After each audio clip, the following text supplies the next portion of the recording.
Okay, g'day golfers. What we're going to do today is teach you how to take a grip on a golf club. So this is basically how you hold a golf club. There's a few different ways to do it. But the first thing we're going to do is we've got to make sure that we get our hands really close together and we get them on the right part of the club. We don't want them down here and around here and all over the place. So the first thing we're going to do is you can see the club here, which has got grooves on the club face. What we want to do is this leading edge of the club. We want to have that out in front of us and pointing straight up in the air like that.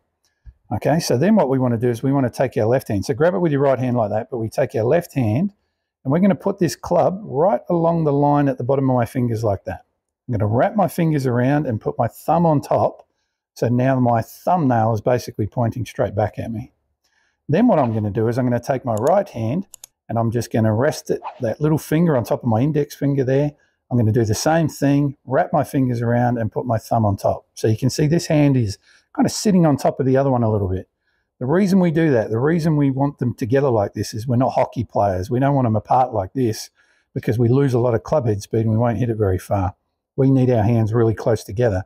So this is what we call a baseball grip where all my fingers are on the club, but it's not the best grips to keep your hands together. So I'm going to give you a couple of different ones. We're going to do one that's interlocking. So we do the same thing with our left hand again, right in the line, just there.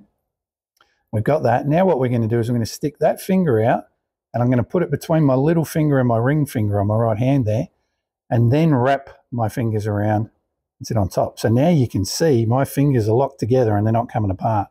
Now, some of you might go, Paul, that's a bit weird. I've got a ring that hurts or my knuckle hurts or something like that when I do that. Well, I'm going to give you another one. And this is my grip. This is called an overlapping grip. So once again, I've got the left hand, same way again, right on the line, like that, thumbnail back at me. This time, rather than sticking my finger out, I'm going to keep it in. I take my little finger and I'm going to put it between those two and then put the rest of my fingers on the club like that. And that's called an overlapping grip. So you can see my little fingers up on top there. And what that's going to do is hold my hands closer together. Now, if we can do that, we can get our grip there and not so much up in our hands like this. You can see that that club's not along the bottom of my fingers there. It's up in the palm of my hand. We can get it there like that with any one of those three grips. What it's going to mean is we can really move our wrists all over the place, move that club face around wherever we want, and really get some good leverage on our wrists like that. If it's up in the palm like this, it's very hard for me to move my wrists. So this is not the grip we want. We don't want it up there like that. We want it right in fingers of both hands so that we can really hit with some good power. Cheers.